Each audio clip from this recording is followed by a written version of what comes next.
이 병에 걸린 게 되게 뭔가 엄청 큰 잘못이라고 생각하는 분들이 많은 것 같아요. 내가 문제여서 이 병이 나에게 왔고. 안녕하세요, 여러분. 소리입니다.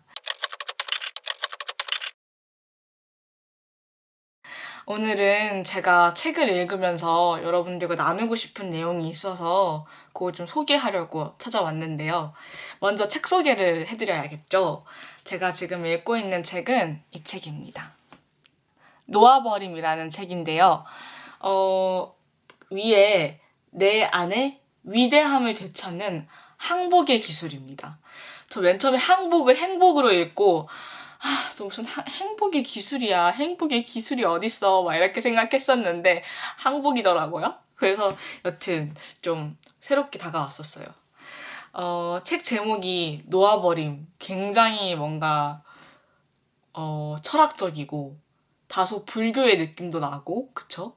근데 제가 언제부턴가 요런 키워드들에 마음이 많이 가더라고요. 제가 되게 좋아하는 작가님 중에 타라브렉이라는 작가님이 계신데요. 약간 명상, 영성 이쪽으로 굉장히 유명하고 여러분들도 한 번쯤은 들어보셨을 것 같은 그런 책을 쓰신 분입니다. 그 책들의 제목도 막 받아들임, 끌어안음 막 이런 거거든요. 그래서 제가 내가 왜 이런 키워드들의 마음이 갈까라고 생각을 해봤는데 뭐 제가 재작년부터 받았던 상담과도 관련이 있겠지만 제가 섭식장애와 그리고 제가 오랫동안 가지고 있었던 어떤 트라우마 또 우울증, 조울증 이런 것들과 멀어지는 데 있어서 이렇게 나를 좀 수용하고 허용하고 받아들이고 또 내가 지금까지 꼭 나한테 있어야 한다라고 생각했던 것들을 좀 손에서 놓아버림으로써 되게 편해진 게 있더라고요. 그래서 내가 되게 자연스럽게 찾아간 것 같다. 나에게 필요한 것을. 물론 쉽지 않았고 제대로 이해하기까지 몇 년의 시간이 걸렸고 지금도 아직 다 이해하고 있진 못해요. 근데 훨씬 전보다 처음보다는 이런 걸 뜻하는 거구나. 이런 걸 얘기하는 거구나 라는 걸 알겠더라고요. 그래서 오늘 그 내용 중에 하나를 좀 공유하고 싶어서 이렇게 카메라를 켰습니다. 그래서 오늘 제가 이 책의 다양한 파트 중에 나누고 싶었던 키워드는 죄책감입니다. 죄책감은 실제로든 상상으로든 잘못했으니 처벌받을 수도 있다는 느낌과 연관된다. 죄책감은 자신을 비난해 쓸모있고 가치 있는 사람이 되지 못했다며 스스로를 못 박는 일일 뿐이다. 뭔가 다른 일을 하고 있어야 한다라고 마음의 일부가 말한다. 죄책감으로 인해 우리는 자신에 대한 부정적인 이야기를 믿는다. 저는 진짜 이 마지막 문장에서 그치 이거지라고 생각을 했었어요. 제가 상담 장면에서도 그렇고 우리 구독자분들과 이야기를 나누면서도 그렇고 자책과 죄책감에 대한 이야기를 정말 많이 들어요. 그리고 저도 섭식장애나 이렇게 다양한 마음의 질환을 앓고 있을 때 죄책감을 느껴야 한다. 어떤 의무처럼 받아들였던 것 같아요. 낫지 못하고 있으니까 내가 죄책감이라도 느껴야 뭔가 나아가는 과정에 있는 것 같고 낫기 위해 노력하고 있는 것 같다라고 생각이 들었었거든요. 그리고 실제로 많은 분들이 내가 죄책감이라도 가져야지 노력한다고 보여지지 않을까요? 죄책감이라도 느껴야지 뭔가 내가 이게 잘못되었고 나쁘다라는 걸 알지 않을까요? 라고 많이들 얘기하시더라고요. 근데 저는 예전에도 영상에서 말씀드린 적이 있는데 자책이나 죄책감은 아무것도 해결하지 않는다고 생각해요. 그리고 실제로 그래요. 왜냐하면 뭐 우리가 건강한 피드백을 주고받을 수는 있겠죠. 그리고 반성하고 뭐 좀 후회할 수도 있겠죠. 뭐 내가 그때는 그러지 말았어야 했는데 그때 조금 참아볼 걸, 아니면 그때 조금 기다려볼 걸, 아니면 그때 그렇게 말하지 말 걸. 이런 식으로 어떤 나의 행동이나 생각에 대해서 돌아보고 좀 피드백을 받을 수도 있고 스스로 할 수도 있겠지만 자책과 죄책감은 그냥 내리 나를 미워하는 행위와 다를 바 없다고 생각해요. 너는 어차피 먹고 토하는 괴물이고, 너는 어차피 폭식의 굴레에서 벗어나지 못할 거고, 너는 어차피 이렇게 태어났어. 너는 날 생각이 없어. 낫지 못할 거야. 이렇게까지 가는 거 있잖아요. 저도 옛날 제 일기들을 보면 그런 내용이 수두룩 빽빽해요. 뭔가 사람들이 다 잘못했다고 하니까 그치, 나 잘못했지 라는 걸 나도 모르지 않는다는 거를 뭔가 인증해야 될 것 같았고, 인정받아야 될 것 같아서, 나 당장 나을 수 있는 병이 아니잖아요, 섭식장애가. 그러니까 되게 스스로를 자책하고 비난하고 비하하면서 의무감으로 죄책감을 느끼고, 그 죄책감을 이렇게 손에 쥐고 살았던 것 같아요. 이게 없으면 나는 나을 생각도 없는 머저리야 라고 생각을 했었던 거죠.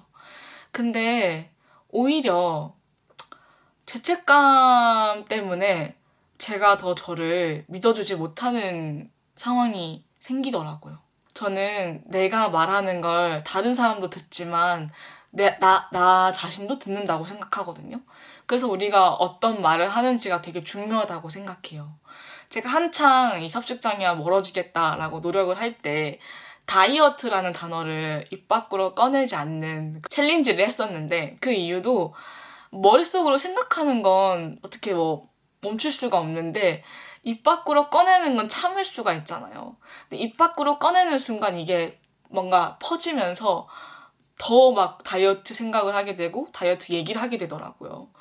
그래서 내가 진짜 다이어트라는 말을 안 해야겠다 해서 실제로 안 했고, 물론 실패하는 날도 있었지만 실제로 되게 많이 경감되고 그런 욕구나 그런 어떤 이렇게 충동들이 되게 많이 적어지는 그런 느낌을 받았었단 말이에요. 그런 것처럼 우리가 어떤 말을 하고 어떤 이야기를 하는가에 따라서 우리가 가진 생각들이나 행동들도, 우리 감정들도 영향을 되게 많이 받는 것 같아요. 근데 이 죄책감은 결국 내가 죄인이다, 내가 잘못됐다, 내가 나쁘다 라는 것을 계속 심어주는 것밖에 안 돼요. 이렇게 얘기하면 많은 이제 분들이, 그런데 죄책감도 느끼지 않으면은 제가 낫고 싶은지 잘 모르겠어요. 제가 낫고 싶다라고 남들이 생각하지 않을 것 같아요. 근데 이게 진짜 그 전제가 되게 잘못됐다는 거죠. 뭐가 나빠요? 뭐가 잘못됐어요? 그럴 수 있어요. 전 진짜 괜찮다, 그럴 수 있다라는 말을 여러분들께 가장 많이 해드리고 싶어요. 폭식할 수 있고요. 먹고 토할 수도 있어요. 우리가 뭐 몇 개월, 몇 년 이 병과 함께 했는데, 그리고 이 병을 통해서 우리가 분명히 얻은 것들도 많을 거란 말이에요. 그러니까 우리가 이 병을 놓지 못하는 것도 있겠죠. 살기 위해서 어쩌면 이 병을 붙잡고 있는 걸지도 몰라요. 병은 내가 아니에요. 지금 나에게 존재하는 어떤 일부일 수는 있지만 여러분 자체가 병이 절대 아니라는 거예요. 병이 있다고 해서, 혹은 그 병을 좀 오래 앓고 있다고 해서 마음처럼 증상이 사라지지 않는다고 해서 여러분들이 죄인이거나 나쁜 사람이거나 문제는 절대 아니에요. 오히려 그런 생각을 하면 할수록 우리는 더더욱이 죄인이라는 이 굴레 안에 갇히게 되고, 조금만 실수하고 조금만 삐끗해도 이거 봐, 너 안 되는 애야 라고 된다고요. 근데 나를 안아주고 알아주는 건 완전 죄책감과 별개의 일이에요. 그럴 수 있어, 괜찮아 라고 얘기하는 게 방치나 방임이나 뭔가 포기가 절대 아니라는 거예요. 그러면서도 우리가 다음에는 어떻게 해볼 수 있을까? 그 상황이 다시 반복된다면 우리가 어떻게 다른 형태로 행동하고 말할 수 있을까? 생각을 어떻게 하면 좀 바꿀 수 있을까를 고민해 보면 되는 거예요. 근데 죄책감을 가지고 자책을 하기 시작하면 그냥 그 죄책감과 자책의 에너지를 엄청 쓰다 보니까 정작 해야 되는 피드백과 반성에는 에너지를 쓸 수가 없어지는 거죠.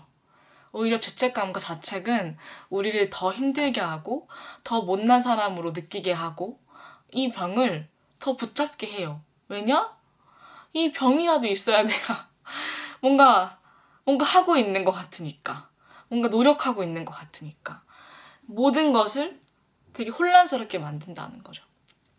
그래서 진짜 죄책감으로 인해 우리는 자신에 대한 부정적인 이야기를 믿는다라는 이 문장을 여러분들에게 꼭 나눠드리고 싶었어요. 공유하고 싶었어요.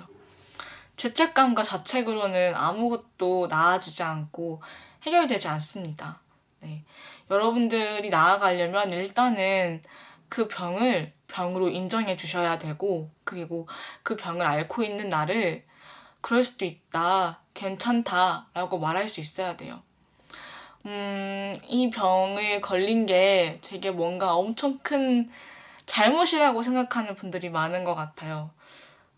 내가 문제여서 이 병이 나에게 왔고, 다른 괜찮은 사람들, 다이어트 잘하는 사람들은 이 병 안 걸리고 잘만 하던데, 내가 문제인 거 아닌가? 이런 얘기 많이들 하시던데, 이 병은 누구에게나 올 수 있는 병입니다. 네, 여러분들이어서 걸린 게 아니에요. 물론 유전적으로나 환경적으로 취약한 사람들은 있을 수 있죠. 저도 그랬고. 근데 꼭 그런 사람들만 이 병에 걸리는 게 아니잖아요. 네. 그래서 여러분들이 너무 이 병을 나라는 존재 자체와 연관 짓지 않으셨으면 좋겠고, 그리고 증상과 내가 당장 어떻게 낫거나 증상을 없앨 수 없다고 하더라도 기다려주고, 그리고 좀 피드백을 주고받는 걸 하셔야지, 자책과 죄책감은 좀 진짜 놓아버리셔야 돼요. 놓아버림. 근데 그게 힘들기 때문에 이제 상담을 받거나 치료를 받아야 한다라고 말씀을 드리는 겁니다. 그래서 혹시나 오늘도 내가 아침에 토를 했다, 폭식을 했다, 뭐 거식증적인, 그 말도 이상하긴 한데 이 거식증 같은 생각을 멈추지 못했다 하면서 자책을 하고 계시다면 괜찮습니다. 그럴 수 있습니다. 하지만 여러분들은 노력하고 계십니다. 이 영상을 보고 있는 것만으로 노력하고 있는 거고요. 그래서 이 섭식장애가 너무 어려운 것 같아요. 주변에서는 되게 아무렇지 않게 죄책감을 심어주거든요. 너 그거 문제야. 너 그거 나빠. 너 그거 네가 이상한 거야. 그냥 먹고 소화시키면 되지. 먹고 운동하면 되지. 왜 그러는 거야. 뭐 저기 아프리카 기아들은 굶어 죽는다는데 너는 뭐가 그렇게 부족해서 맨날 먹고 토하냐, 이런 얘기 진짜 많이들 하잖아요. 여러분들, 그건 이 병에 대해서 잘 모르는 분들이 하시는 말씀입니다. 이야기입니다. 네. 그것들과 이거를 연관시키는 순간 우리는 진짜 세상에서 제일 나쁜 사람이 되는 것 같은 기분이잖아요. 그래서 이 죄책감이라는 건 어떤 에너지나 동기부여가 절대 될 수 없고, 우리를 더 이 부정적인 틀 안에 가두는 일이다 라고 말씀을 꼭 드리고 싶었어요. 네. 진짜 괜찮아요, 여러분. 다시 우리는 회복의 길에 들어서면 되고, 그 길을 걸으면 되고, 삐끗하고 실수하고 실패하고 넘어져도 조금 쉬어도 되고, 조금 그 자리에서 약간 좀 하고 좀 한숨 쉬고 앉아 있어도 괜찮아요. 대신 스스로를 포기하지 마세요. 네. 섭식장애라는 병이 이해받지 못하고 섭식장애를 갖고 있는 것만으로 존중받지 못하는 그런 일들이 많다 보니까 되게 힘드실 걸 알지만, 여러분들의 존재 자체는 이 병이 아니고 이 병을 갖고 있다고 해서 여러분들이 정말 문제가 있거나 죄인은 절대 아니라는 거 꼭 기억해 주셨으면 좋겠습니다. 네. 오늘은 여기까지 하고, 또 말이 길어졌는데 긴 영상 봐주셔서 너무나 감사드리고요. 항상 거기 계셔주시고 함께 살아주셔서 너무나 감사합니다. 제가 늘 여기서 여러분들을 기다리고 있고 응원하고 있다라는 거, 함께 살고 있다는 거 잊지 말아주세요.